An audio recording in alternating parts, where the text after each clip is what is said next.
Citizen Sleeper 3 won't be a video game. That makes perfect sense, actually. If the first is a visual novel with tabletop elements, the second is straight up a digital, single-player tabletop experience. Developer Gareth Damian Martin has talked at length in a number of places about the discovery of just being able to pull in influences from their favorite tabletop games. So it's not the least bit surprising that they try their own hand at designing in that space.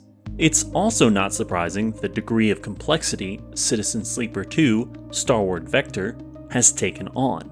In such, it finds compelling ways to tap into the series' core themes of community in the face of a post-capitalist collapsed society. In Citizen Sleeper 2, you are no longer confined to a single city on the fringes of space. The second installment still takes place in what is known as the Belt, a part of space colonized by a megacorporation long ago that has since collapsed. Its populace largely struggles to get by day to day. Taking influence from both Mass Effect and Cowboy Bebop, you travel the Belt on a dinky old ship, picking up contracts and barely skating by. But of course, you can recruit a number of crew members who have their own stories as well as skills that can help you on contracts. Despite additional mechanical complexity, this is still a text-heavy game, just with a lot of dice rolls used to pass skill checks in the aforementioned tabletop fashion. You once again play as a sleeper, an artificial being created by the SNARP Corporation via emulating a human consciousness and placing it within a robotic body, meant to serve as enslaved labor. Your sleeper has already been partially modified not to require stabilizer, a substance created by SNARP that prevents sleeper bodies from rapidly deteriorating.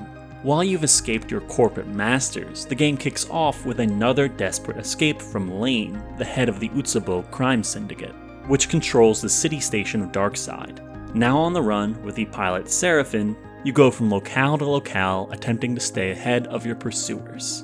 One of the more common criticisms of the first game is that at around the 2/3 mark, everything becomes pretty easy. With upgrades to your sleeper, they generally get the dice rolls needed, and no further complexities are added to shake things up. I don't share this feeling. I find that the sense of empowerment came from a community that supports your sleeper. Citizen Sleeper 2, though, it took that criticism personally. The daily dice rolls return, representing the allotment of time or energy you have in any given day to get tasks done, but such has been made far more complex. It's better tied in with the representation of the sleeper's physical form, as well as their aptitude in the 5 skill types. So let's just break down some of the new mechanics. Glitches.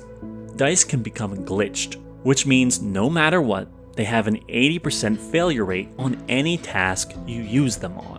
Glitches do fade with each passing cycle or day, but there is also a possibility for more permanent glitches that very well could last the rest of your playthrough. Stress. In the first game, your total dice allotment shifts between 1 and 5 based on your condition, which is dependent on the stabilizer.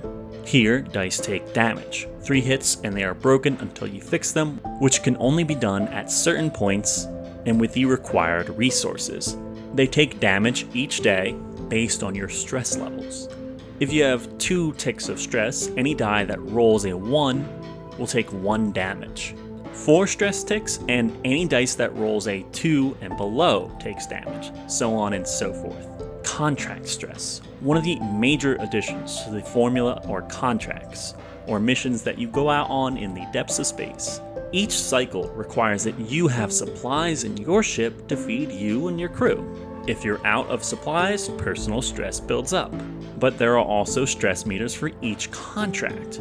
You might have a 3-cycle time limit. You could be trying to stealth your way around a freighter, fail a skill check, and then another event point will happen that requires your dice to quell it. All the while, having to still invest dice in your main objectives. On contracts, you have up to 4 additional dice rolls, because now you have 2 crew members who will join you. Each have their own skill sets and, yes, their own stress meters. Fail enough checks with them, and they'll be knocked out of the contract, leaving you in a very weakened state. During contracts, you can do what is called a push, or a re-roll of a die or dice based on how you've upgraded your sleeper. This can be a great boon as you hopefully get some better rolls. However, each push adds one tick to the personal stress meter, and you could find yourself re-rolling only to damage your dice. Citizen Sleeper 2 is a series of things going wrong, hoping to scrape by. Sometimes you come out the other side of a job with a little extra cash in hand, and it feels like a windfall. But with so much to maintain, fuel for your ship, supplies for the crew, and materials to repair yourself when your body inevitably breaks, that windfall vanishes rather quickly. With each mainline contract, everything seems even more against you. Spinning plates have spinning plates of their own. Everything is on fire or at best smoldering. After failing a relatively early contract, things broke particularly bad for me, in a way I struggled to recover from for the bulk of the runtime. I managed to get a permanent glitch on one die, knocking me back to 4 in total. I continued to have dice break from stress mid-contract, ensuring that anytime my team pulled through, it was by the skin of our teeth. Much of this leans on these supremely well-designed contracts that benefit greatly from an attention to detail in their handcrafted nature. One of my favorites involves getting on a syndicate ship that controls water mining and shipments throughout the belt. Your goal is to incite a mutiny. Working conditions on a major iced-over asteroid haven't been great, and workers have rightfully decided to seize the means of production. So upon this vessel of syndicate members in need of a little push, my crew and I got to work encouraging said mutiny. Things began going wrong quick, though. Rolls aren't going my way, and damn does it take quite a few successful ones to fill each of the 3 meters representing the unrest of a certain part of the crew. New issues arise as the stress of the ship's crew begins to boil over. First, communications threatens to call reinforcements, and then alarms nearly go off. I'm running ragged here. My 2 companions have nearly been knocked out of commission entirely due to their own stress meters filling. I'm down to 2 functional dice and 1 is glitched. I'm cursing my prior carelessness that led to losing a die, as my supplies run low, which could potentially lead to another die being permanently glitched on top of that. And obviously, I'm probably going to fail the contract altogether. But with those 2 busted dice, I pass the final skill checks, and once again, my crew barely makes it out. Of course, I had to press my luck not a few cycles later. On an abandoned facility far away from any life forms, someone forgot to calculate the fuel it'd take to get back to a proper station. Gonna pin that one on Seraphin. He is the pilot after all. I mean, yes, my sleeper is the captain, but like, come on. They've got a lot on their mind, and the pilot has to just think about flying. Fuel is on them. That's their fault. So in the midst of scavenging for fuel and supplies since ours ran out, we finally figure out a stowaway issue we've been having for cycles, which feels like the game being a little mischievous scamp here, because said stowaway is a cat, an adorable little black furball with a bandaged leg who has been munching on our supplies.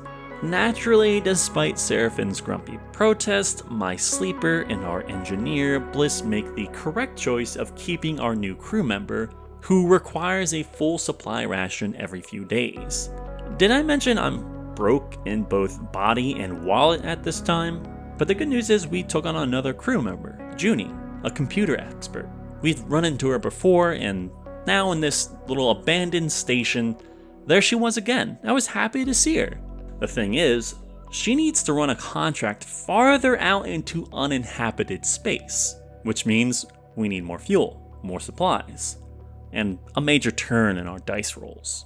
But hey, the ship was filling up with a nice little crew, a family of sorts, who seemed destined to starve to death in the cold nothingness of space.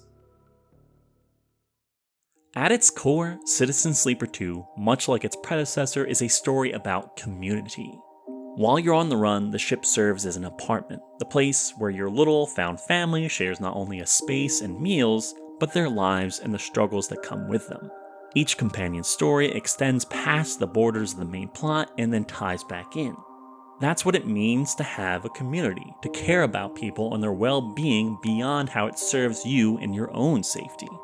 Of course, as a captain, you say who is allowed on board, who is worth trusting, who is worth the intimacy of sharing a home. Looking towards Gareth Damian Martin's inspiration of Mass Effect, there's something interesting going on here. It is possible not to recruit everyone in the first Mass Effect. You could shoot down Garrus or Rex before you ever leave the Citadel, but the game feels lesser for it. BioWare's design, by the point of Knights of the Old Republic, is that companion material propels players to vacuum up as much of that content as possible, and gives little reason not to recruit someone. Though I think Dragon Age Origins taps a little more into the non-essential companion design of earlier titles like Baldur's Gate. In Citizen Sleeper 2, I never got the sense that I needed to recruit everyone. Choosing not to bring Garrus along in Mass Effect feels like going out of your way to see something different on your subsequent playthroughs. But in Citizen Sleeper 2, when I didn't let Eugene join my crew, it felt like telling someone who had burned me and my team already that late apologies aren't good enough. A number of companions have their own stories start off on shaky footing. Heck, even the cat, there is a question of, can you reasonably provide for it and take on that responsibility? In a BioWare game, 99 times out of 100, I know recruiting everyone really isn't a risk. But here, what if Eugene burned us again, mid-contract? Given how tough we already had it, I didn't want to know the answer to that. The tight focus on building a family presents a strong sense of co-authorship. Choosing who to bring out on a contract plays further into this. Companions chime in on missions, be it their own loyalty quest or someone else's. Who you let on your ship is like cultivating the vibe of your apartment based on the roommates you join up with. Not everyone is recruitable either, and sometimes you might make a decision for practicality's sake over who you like more. For instance, I met a pair of scavengers who are brother and sister. The older brother, Femi, is incredibly protective of his younger sibling, Nia, even though she's a grown adult. He can be stifling and a bit of an ass, but when the time came to pick who I'd let on board, I went with Femi because I needed the muscle. I needed his endurance skill set, which no one on my crew had. Sometimes you pick a roommate even though you know the vibes are a bit off, because at the end of the day, you trust that they're gonna pay rent. Eventually, things do settle down. As a result of some choices I make, my permanently glitched die is now not so permanently glitched. Money becomes less of an issue. We don't have to worry about being tracked down anymore. Things are relatively stable. Like in the first game, this doesn't undercut anything. It is the reality of growing close to my crew and making ties around the belt. We support each other, and we know there are those who have our backs if need be. We don't live lavishly, we simply live at the level of comfort every person deserves. My biggest criticism is, I wish there was more, particularly of the companion material. More little conversations on the ship that imbue it with a greater sense of life. I want more contracts to go on, more stories to tell with my little crew of societal misfits and fuck-ups that I've brought together. This is, of course, a big ask. Citizen Sleeper is a series largely made by one person, a writing-intensive experience. Adding in more if X then Y factors, that's a lot of work. I'm not saying I wish there was more because there is some great dearth, but I simply want to be with that crew longer. Maybe like in the prior game, we'll get some DLC. But at the same time, with how it ends, the question of the future for these characters, how it ties into one of my favorite episodes of Cowboy Bebop and its heartfelt scenes of departure. I'm not sure we need more. So maybe that's actually the perfect place for the video game part of the series to end. Because as Gareth Damian Martin has said, in regards to the upcoming tabletop game, the stories that are created in this universe will be in our hands.